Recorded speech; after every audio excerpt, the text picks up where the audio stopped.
দক্ষিণ জেলা যেটা একটু পরে আরম্ভ হবে আমি যাওয়ার পরে, সেই জন্য হয়তো আপনাদেরকে পুরো সময়টা দিতে পারলাম না বলে আন্তরিকভাবে দুঃখ প্রকাশ করছি। আমাদের নেতা জনাব তারেক রহমান যুবদলকে নিয়ে বেশি ভাবছেন, কারণ দেশ গঠন করতে হলে যুব সমাজকে প্রয়োজন।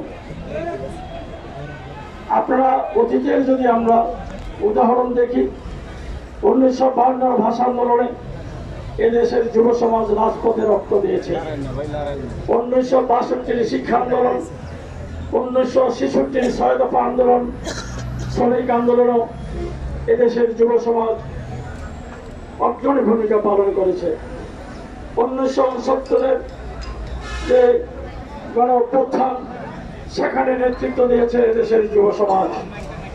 তারপরে 1971 স্বাধীনতা সংগ্রামে যাদের রক্তের বিনিময়ে আমরা স্বাধীনতা অর্জন করেছি সেখানের শৃঙ্খলার অংশগ্রহণকারী মুক্তিযোদ্ধা হলেন যুবদলের, যুব সমাজের।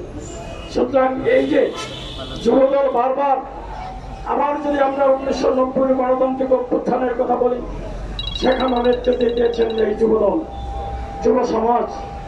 তারপরে 1990 স্বৈরাচার বিরোধীর পরে এই ফ্যাসিস্ট হাসিনাকে বিদায় করার আন্দোলনেও নেতৃত্ব দিয়েছে যুবদল।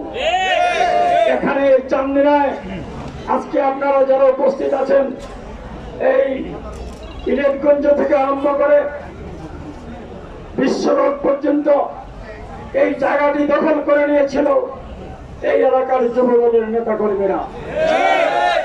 আমরা সেখানে প্রত্যক্ষভাবে দেখেছি তারা কিভাবে আন্দোলন করেছে। তখন অ্যাডভোকেট তৌহিদুল ইসলাম বাবুকে এখানে নেতৃত্ব দেওয়ার জন্য আমরা দায়িত্ব দিয়েছিলাম, এবং অ্যাডভোকেট তৌহিদুল ইসলাম বাবু সঠিক নেতৃত্ব সেদিন দিয়েছিল। কিন্তু যারা সেদিন পালিয়েছিল, যারা সেদিন পায়ে ব্যান্ডেজ বেঁধে আত্মগোপনে ছিল, তাদের বিরুদ্ধে কোনো মামলাও নাই। তারাই দেখা যায় যে এখন রাজপথে যুবদলের নেতা বলে তারা নিজেদেরকে দাবি করে। কিন্তু সাধারণ যুবদলের নেতা কর্মীদের মাঝে তারা অবস্থান নিতে পারেনি, কারণ আন্দোলনের সময় তাদেরকে পাওয়া যায়নি। আজকে আমাদের নেতা একটি রাষ্ট্র কাঠামোর একটি করেছেন যে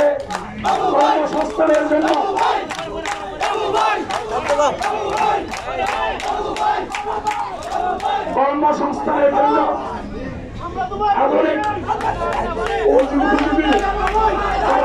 এই যুব সমাজকে সেজন্য যে নীতিমালা করা হবে, বেকার সমস্যা দূর করা হবে, সেটা আমাদের 31 দফা রাষ্ট্র কাঠামো মেরামতের জন্য যে লিফলেট আছে, সেখানে আমাদের তারেক রহমান 23 দফায় পরিষ্কারভাবে উল্লেখ করেছেন।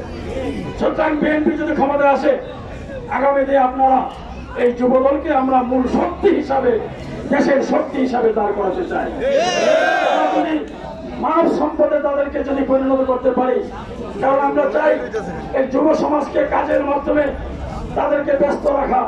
কারণ যুবকরা যে বিপদগামী হয়েছে বিগত 17 বছরের ফ্যাসিস্টের সরকারের আমলে, তারা চাঁদাবাজি করেছে, তারা লুটতরাজ করেছে, তারা মানুষকে হয়রানি করেছে, তারা মাদক ব্যবসায় নিয়োজিত ছিল। কিন্তু সেখান থেকে আমরা যুব সমাজকে ফিরিয়ে আনার জন্য বাংলাদেশ জাতীয়তাবাদী যুবদলকে অগ্রণী ভূমিকা পালন করতে হবে। আমার নেতা তারেক রহমান গতকাল যে নির্দেশনা দিয়েছেন কুমিল্লা বিভাগের সাংগঠনিক সম্পাদকদের উদ্দেশ্যে, যেই অনুষ্ঠানে মনোনয়ন প্রত্যাশী হিসাবে বিদ্যালয়ের রিজভিউল হাসান মুন্সি সেখানে উপস্থিত ছিলেন, তার বক্তব্যে তিনি সেটা কিছুটা উল্লেখ করেছেন। আমাদের নেতা তারেক রহমান বলেছেন যে আমরা ঐক্যবদ্ধ থাকতে চাই, ঐক্যের কোনো বিকল্প নাই। আগামীতে যাকে মনোনয়ন দেওয়া হবে তার পক্ষে সকলকে ঐক্যবদ্ধভাবে কাজ করতে হবে।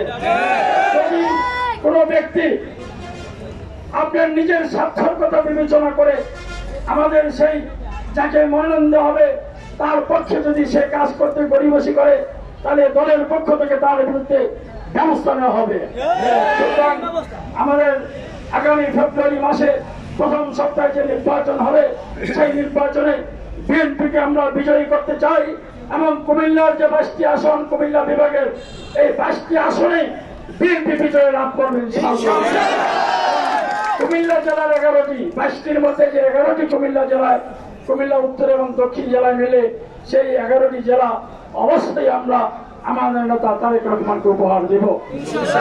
আপনাদের কাছে আমি পরিষ্কার বলতে চাই যে এই যুবদল আগামীতে যে নির্বাচন হবে সেই নির্বাচনে 17 বছর যেহেতু ভোট দিতে পারেনি, মানুষের মধ্যে যে ভীতি কাজ করছে, ভোট কেন্দ্রে যেতে পারেনি, মানুষকে ভোট কেন্দ্রে যেতে গিয়ে হয়রানির শিকার হতে হয়েছে, মানুষকে ভোট কেন্দ্রে যাতে না যায় ভয়ভীতি দেখানো হয়েছে, তাদের উপর ককটেল নিক্ষেপ করা হয়েছে, তাদের উপর লাঠিপিটা করা হয়েছে যাতে তারা সেখানে না যেতে পারে।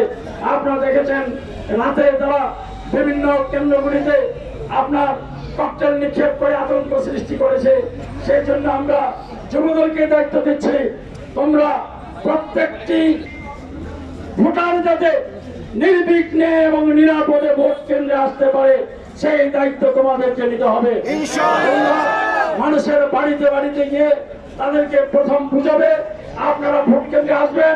আমাদের নেতা তারেক রহমান স্পষ্ট করে দিয়েছে জনগণের মাঝে আমরা আবার গণতন্ত্রকে ফিরিয়ে দিতে চাই, মানুষ যাতে ভোটের অধিকার পায়, মানুষ যাতে ভোট দিতে পারে নির্বিঘ্নে, সেই জন্য বাংলাদেশ জাতীয়তাবাদী দল কাজ করে যাচ্ছে এবং সেই কাজে অগ্রণী ভূমিকা পালন করবে বাংলাদেশ জাতীয়তাবাদী যুবদল। সুতরাং আজকে যে র্যালি হবে এই র্যালি খুবই সুশৃঙ্খল ভাবে করতে হবে, কারণ এই রাস্তাটি হাইওয়ে রাস্তা,